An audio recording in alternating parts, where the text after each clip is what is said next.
מתנות קטנות, מישהו שלח לי מתנות קטנות, כמו הכוח לקבל את מה שאין, את מה שיש, מה עוד אפשר כבר לבקש, מתנות קטנות.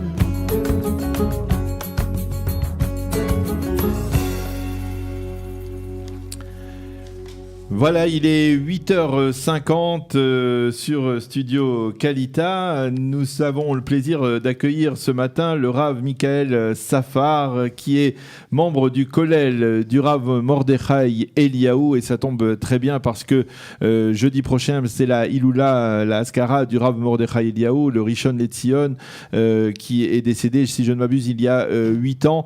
Le Rav Mordechai Eliaou, nous allons parler avec vous, Rav Michael Safar. Bonjour Daniel, merci de me recevoir. Nous allons parler du Rav Eliaou dans une seconde partie de votre intervention, mais comme d'habitude, nous terminons chaque semaine par un mot de la paracha de la semaine. Et cette paracha, elle est importante, comme on va dire toutes les parachas, mais avec un sujet qui nous éclaire, on va dire, hein, puisque il s'agit de la Ménorah.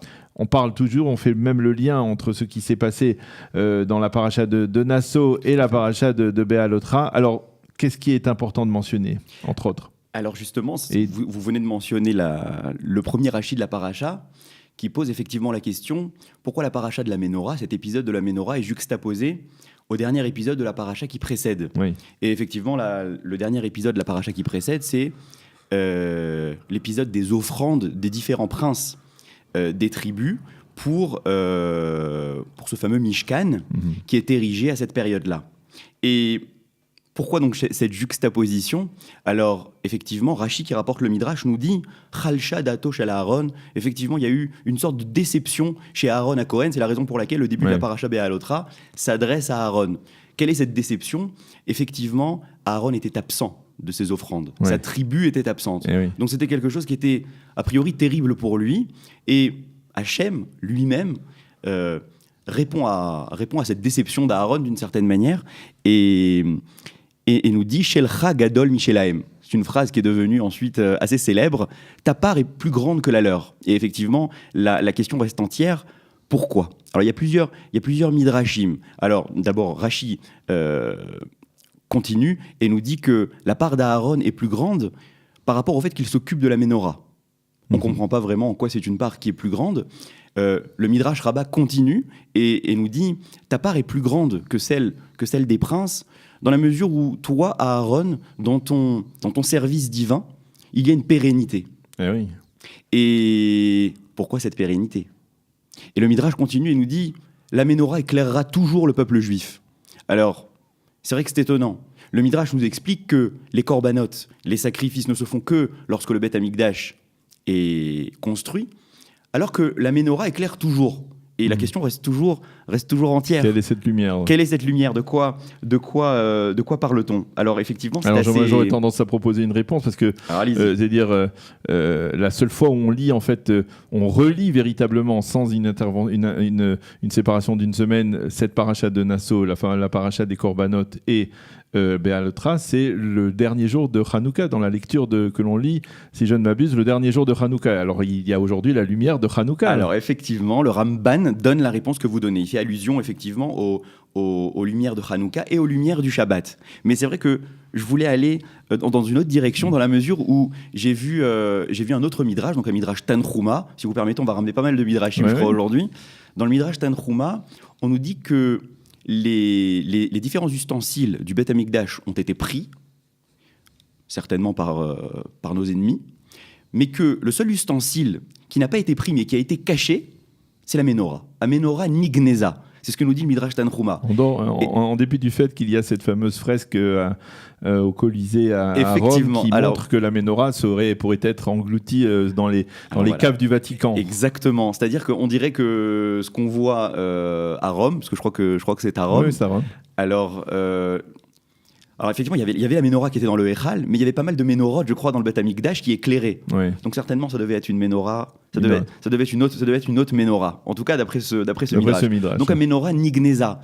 Pourquoi on nous dit que Comme beaucoup d'autres, c'est-à-dire comme d'autres ustensiles du Beth Amikdash qui ont été. Je parle par exemple au Aaron HaKodesh. le Aaron HaKodesh, tout à fait. En tout cas, dans ce midrash, Aaron, un bride, quoi. Exactement, avec les chérubins. Voilà. Effectivement, c'est sous le Beth Amikdash. Alors, Nigneza Menorah, la Menorah était cachée. Pourquoi nous dire ça ? Comme pour nous dire qu'on devrait avoir un lien encore avec cette Menorah. Mhm. Et quel est le lien qu'on devrait avoir avec cette Menorah ? Alors effectivement, la Menorah, elle a 7 branches, elle est claire. Alors peut-être que dans un premier temps, on pourrait parler de la lumière, ou parler aussi de la portée métaphysique de chaque élément du Beth Amikdash, du temple. Alors effectivement, il y avait les corbanotes, il y avait les sacrifices, il y avait l'autel des sacrifices, il y avait l'autel des encens, il y avait un tas d'ustensiles dans le Beth Amikdash, et il y avait certaines choses qui étaient faites. Et il y avait une portée métaphysique pour chaque chose, si bien qu'un autre midrash nous dit que Korban Shel Shachar, le Korban Tamid, c'est-à-dire le Korban du matin qui était fait, avait pour vocation d'expier les fautes du peuple juif qui avaient été faites pendant la nuit qui précédait. Le deuxième korban de la journée, korban shel ben Arbaim, donc celui de l'après-midi, expiait les fautes qui étaient faites qui étaient faites le matin. Le Midrash continue et nous dit que le feu du Mizbeach, lui, était là pour consumer les mauvais penchants du peuple juif.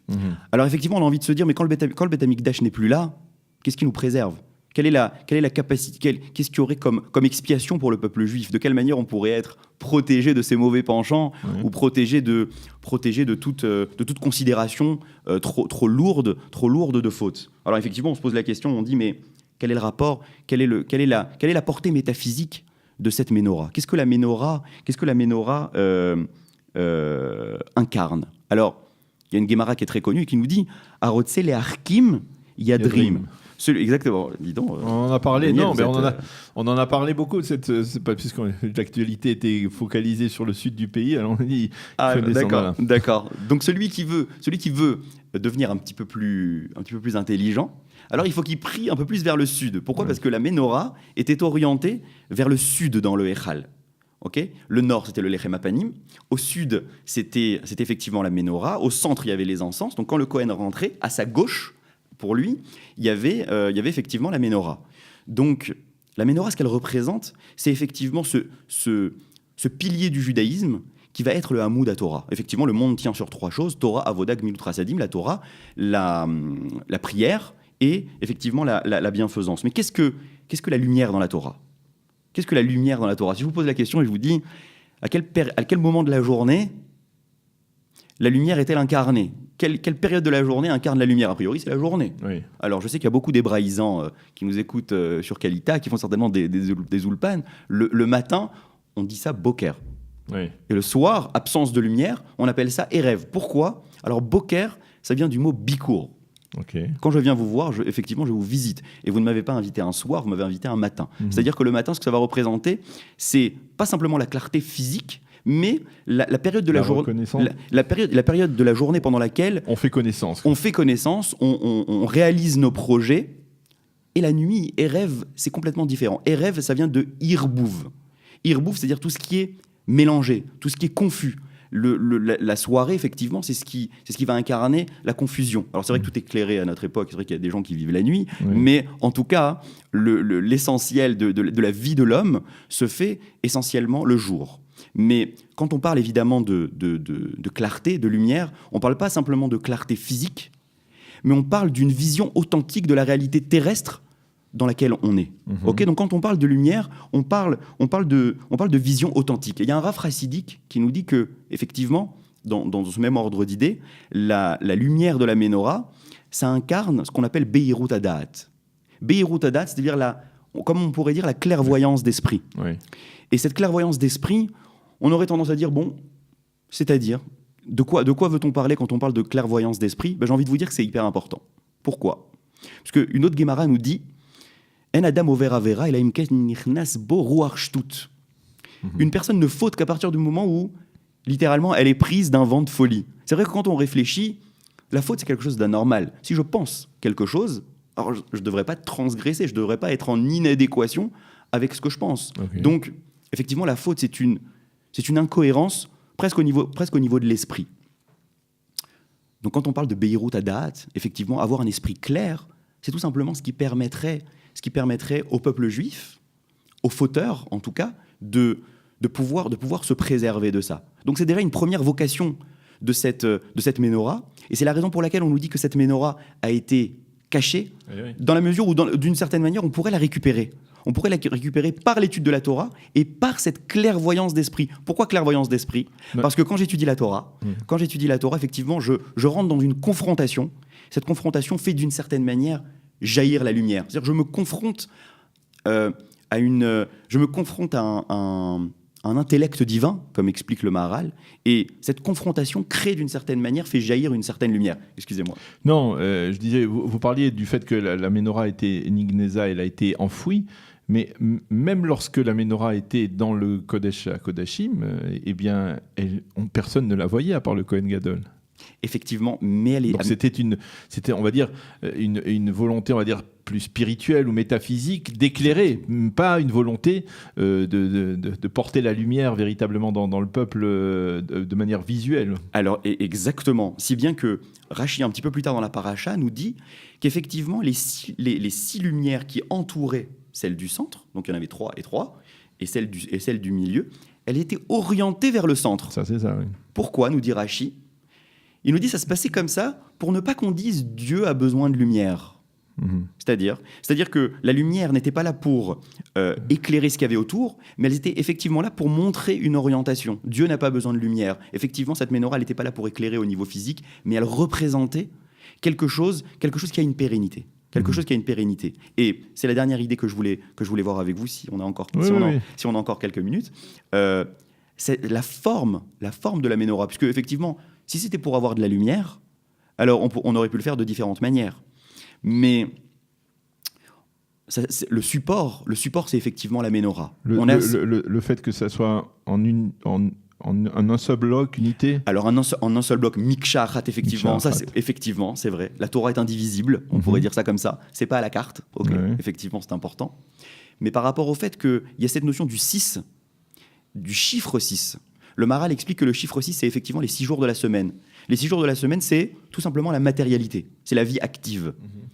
Et on voit que ces 6 bougies, elles sont orientées, ces 6 flammes, elles sont orientées vers le centre.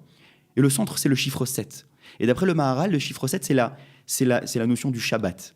C'est-à-dire que c'est la sanctification de la matérialité.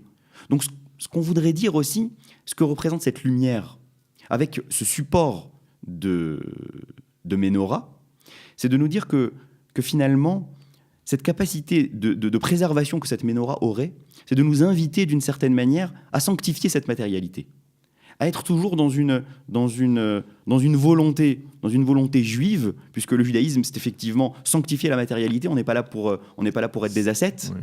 Ok, c'est la problématique du nazir qu'on a vu la semaine dernière. Effectivement, on est là pour sanctifier la matérialité.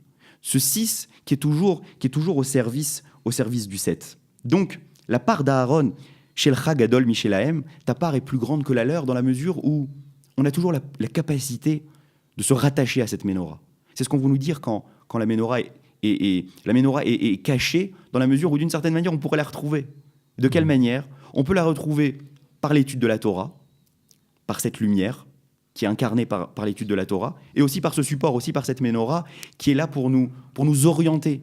Le juif a toujours cette capacité de pouvoir s'élever à partir du moment où il décide tout simplement de s'orienter vers cette spiritualité, ce 6 qui va toujours vers le 7. Voilà, j'espère que... Voilà. Oui, on a bien compris le message, même si je pense qu'on aurait pu discuter aussi, parce que même au niveau des corbanotes, aujourd'hui, il y a un tarlif, c'est-à-dire il y a une palliatif aux corbanotes, puisque nous prions à la place des corbanotes qui étaient... Oui. Et la prière, elle reste vivace aujourd'hui, elle exprime... Mais on peut le dire également en insistant sur le fait que la Birkat Kohanim, elle a une centralité aussi dans dans la tfila. Merci beaucoup, Rav Michael Safar. Alors, on avait dit, on va dire quand même, on l'avait promis, on va dire un mot sur le Rav Eliaou, puisque c'est la Askara du Rav Eliaou mercredi soir prochain et jeudi, si je ne m'abuse, le Rav Mordechai Eliaou qui était le Rishon Letzion et vous étudiez vous-même dans le collège du Rav Mordechai Eliaou. Vous avez, je ne sais pas si vous avez connu le Rav Mordechai Eliaou, mais en tout cas, vous avez une anecdote à nous raconter à son sujet? Alors, effectivement, moi, je suis arrivé dans ce collège il y a à peu près 8 ans. Et malheureusement, le Rav était déjà hospitalisé. Donc, il est resté longtemps hospitalisé. Donc, voilà, pendant 6 mois, on priait tous pour qu'il revienne nous voir et qu'on puisse profiter de ses enseignements. Et moi, le premier, parce qu'effectivement, je n'avais pas eu l'honneur d'écouter ses ivrei Torah, d'écouter ses paroles tellement profondes. Malheureusement, le Rav nous a quittés quelques mois après mon arrivée au Kollel. Donc, j'ai pu surtout profiter de son fils. Mais comme je le racontais à l'une de vos collègues tout à l'heure, j'ai eu une anecdote avec le Rav Mordechai Eliaou quand j'étais encore Bachour Yeshiva. Donc ça fait à peu près 13 ans. Okay. Ça fait 13 ans que j'étais à la Yeshiva, on avait effectivement une question à poser. Et puis j'avais un ami à la Yeshiva qui m'a proposé d'aller voir le Rav Mordechai Eliaou, qui m'a dit voilà, je le connais, le Rav Mordechai Eliaou, on connaît bien la famille, si tu veux je peux t'accompagner. Puisqu'effectivement on voulait lui poser une question vers 10-11 heures du matin, et vers 10-11 heures du matin, c'est pas le moment où on peut déranger le Rav Mordechai Eliaou. Bon, on a tapé à la porte, la rabbinite nous a reçus, et elle nous a dit bon, mon mari est en train d'étudier, je vais aller lui dire qu'il y a de jeunes Bachorim qui l'attendent.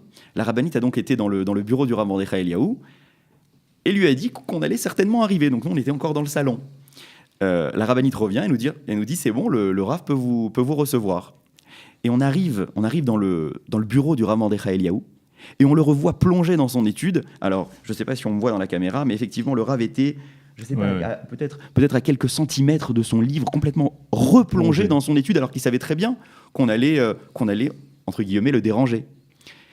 Et la rabbinite le voit replonger dans son étude, ça devait être quelque chose de classique, le Rav Mordechai Eliaou, voilà, c'était un ange, on peut le dire. Elle arrive à côté du Rav et lui dit « Mordechai, les Bachorim sont arrivés ». Et le Rav ne bouge pas, reste dans son texte, jusqu'au moment où sa femme se permet de taper sur la table, et le Rav sursaute et nous voit. Donc il vient de comprendre qu'effectivement sa femme lui avait dit il y a 15 secondes qu'il y avait des Bachorim qui venaient le voir. Le Rav sursaute, se lève, nous demande si effectivement on a envie de boire quelque chose. Mais c'est vrai que le Rav était un peu sous le choc d'avoir quitté son étude.